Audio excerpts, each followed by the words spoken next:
கர்த்தருக்கு ஸ்தோத்திரம். இன்றைய வசனம். தேவன் தாமே இன்றைய வசனத்தை கொண்டு உங்களை வழிநடத்துவாராக, ஆசீர்வதிப்பாராக. ஆமென்.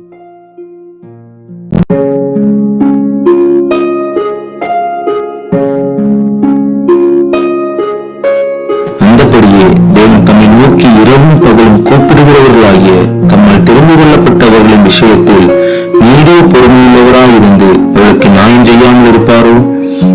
லூக்கா 18:7.